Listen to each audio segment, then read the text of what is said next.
How's it going, guys? Jonah August here. So you want to go out and film a cinematic sequence with a human subject, but you have no friends to film or you have no one to film you. Well, this video is all about how to film yourself. I'm going to give you 7 cinematic filmmaking tips for solo B-roll.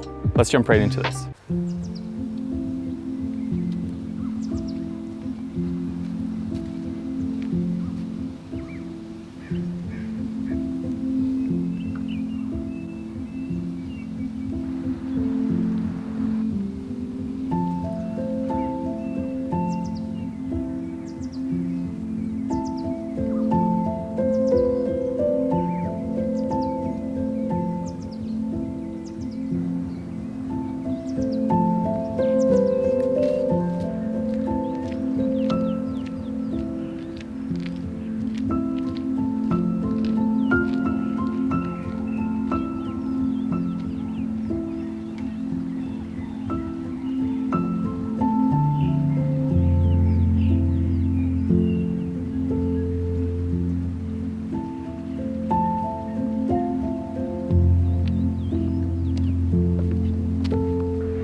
First things first, let's talk about bringing the right gear. All you really need is your camera, lens of choice, and a tripod. Today I'm filming on the Canon R6 in C-Log 3. This video is graded with the August LUTs Collection 1. Make sure that you click the link in the description if you want early access to these LUTs that will be released on March 1st, and I'm gonna give you guys an exclusive discount. Now, for more versatility, I'd recommend bringing a zoom lens when you're filming yourself, but any lens you have will do the job. Today I'm using the Sigma 50mm f1.4 lens. The next thing, you're gonna wanna film manually. Even though autofocus on cameras these days is incredible, locking in your focus manually will give you a more natural look. Compose your shot how you like, and then choose the part of the image that you want to keep in focus. Depending on what you're filming, you're gonna wanna choose the right aperture that matches your shot. To guarantee that you're in focus when filming a wider shot, film at f4 or higher.